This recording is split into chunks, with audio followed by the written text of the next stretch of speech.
Vanessa Grassotin. De fato, tivemos uma reunião agora lá na CCJ e ela continua. Eu estava lá desde as 10 horas, quando começou, e Vossa Excelência também. E, para mim, o único consenso que percebi lá, mesmo aqueles que são favoráveis à reforma, é que o Senado tem que cumprir o seu papel de casa revisora. Isso foi unânime. Eu não vi nenhum daqueles que estavam lá, 3 contra e 3 a favor, que defendeu que o Senado tinha que aprovar na íntegra esse projeto que é um monstro que veio da Câmara dos Deputados. São 200 alterações, 117 artigos, depois vem incisos e parágrafos, e todos disseram, o Senado que cumpre a sua parte. Como nós, alguns disseram, cumprimos na Câmara dos Deputados. Discutimos e votamos. Teve emendas, teve alterações, chegou com 7, como eu digo, terminou com 117 artigos. E o Senado aqui quer dar o carimbo simplesmente em cima, sem deliberar os equívocos que o próprio relator reconhece que existem no projeto. Mas, senador Ângela Portela, eu, na verdade, pretendo fazer um pronunciamento que vai na linha de mexer na parte, na sensibilidade, eu diria, na sensibilidade dos senadores e senadoras. Por isso, o artigo que eu trago hoje é a humanização da política, com foco na reforma trabalhista e também previdenciária. Irmã Dulce, inesquecível, perguntava: o que fazer para mudar o mundo? Ela mesma respondia: amar o próximo como a si mesmo.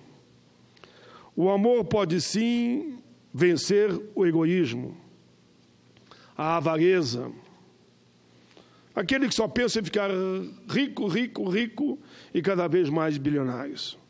O mundo está tão sem compaixão, individualista, interesseiro, disperso, medíocre, fanático, atribulado. Será que perdeu a condição de humanidade, de humanização? Em nome do poder econômico, guerras e mais guerras por todos os cantos do planeta. Matam pessoas de todas as idades. A fome mata na mesma proporção, se não até maior. E com essas reformas, a fome e a miséria só vai aumentar no Brasil. Será que os homens e as mulheres se fecharam em seus próprios universos e se esqueceram que a vida só vai evoluir através da compreensão de que não vale a pena isolamento e pensando somente no seu bem individual? Até porque somos espíritos. Sim, somos espíritos. Estamos tendo essa maravilhosa experiência de sermos seres humanos, de melhorar. Espíritos em carne. Na essência, os dicionários descrevem a humanização como a ação ou efeito de humanizar, de tornar humano ou mais humano, tornar benévolo, tornar afável. A humanização é um processo que pode ocorrer em várias áreas, na medicina, na farmacêutica, na indústria, nas ciências, na história, na sociologia. Sempre que ocorre a humanização, cria condições melhores e mais humanas para os trabalhadores de uma empresa, por exemplo, trabalhadores do campo e da cidade, melhorarem a sua qualidade de vida, ou seja, terem o direito a viver, trabalhar e morrer com dignidade. Os mestres filósofos ensinam que o processo de humanização implica a evolução do homem. pois ele tenta aperfeiçoar as suas aptidões através da interação com o seu meio envolvente. Voltaire nos legou uma expressiva reflexão e que pinta com cores bem vivas esse quadro não tão belo. A política tem a sua fonte na perversidade, é o que nós estamos vendo aqui nesse Congresso Nacional, e não da grandeza do espírito humano. Senhora Presidenta, senadora Angela Portela, a política não é desumana, ela está desumana. Ela deixou de ser um meio e tornou-se um fim para que os homens e grupos cheguem ao poder e nada mais. A política deve ter como horizonte, como fim, o bem coletivo, e não só o interesse daquele que faz político, olhando para o seu interesse pessoal. Ou seja, um ambiente de prosperidade para todos, sem exclusão, sem discriminação. Infelizmente, a ordem mundial vai justamente contra a humanidade. Ela sempre esteve contra a humanidade. Ela retalha, corta a miúde, corrói, faz sangrar com traços cirúrgicos o núcleo evolutivo da humanidade tão falada aqui por mim. Ela cria maniqueísmos para separar, para reinar. Alguém diria, mas como assim?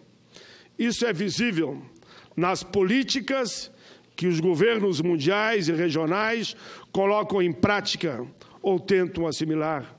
Estados Unidos, Rússia, Inglaterra, França, Alemanha, Itália. Mas vamos olhar para o Brasil. Há 13 anos avançamos em muito na lógica do desenvolvimento social. E isso foi uma divisão política notável, pois em vez de excluir, fez com que a roda girasse ao sentido contrário. Fez que a roda girasse ao contrário, no sentido anti-horário, mas observem bem, no sentido certo, correto, humano, solidário, que é o da inclusão. Nesse momento, o nosso país atravessa um dos mais tristes episódios da recente República. Nem falo aqui de tantos casos de corrupção e outras mais. Estamos em plena arena de guerra, em combate contra duas reformas apresentadas pelo atual governo, que está sendo processado agora. E vem aqui para o Congresso a denúncia. Reformas estas: a trabalhista, que rasga a CLT, e a previdenciária, que privatiza a Previdência Social.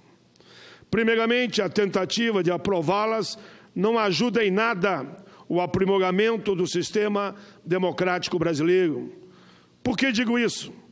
Elas estão ocorrendo a toque de caixa, inclusive com ameaças de todo dia botarem requerimento de urgência, para não dizer de goela abaixo, sem nenhum diálogo e um debate mais profundo, como eu vi hoje pela manhã. Os próprios debatedores, mesmo aqueles que são favoráveis à reforma, dizendo: não há tempo, como é que eu vou explicar?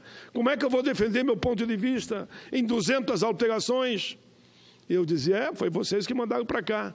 Eu dizia para o relator, deputado Rogério Marinho, para se ter uma ideia, conforme especialistas, essas duas reformas trarão prejuízos diretos para mais de 100 milhões de brasileiros. Indiretos, vamos chegar a quanto? A 200 milhões? Um absurdo, um caos, um crime contra a nossa gente. Mas vamos à reforma trabalhista, que é o foco da nossa fala, que vai votar na CCJ amanhã. O que o governo do Sr. Temer está propondo nesse PLC 30 é algo comparável à revogação da Lei Áurea. Se essa reforma for aprovada, fica decretado: a liberdade deixa de existir. Os livres agora são cativos. Isso é a desumanização da ação política. O homem deixa de ser o centro do universo e transforma-se no opressor de si mesmo.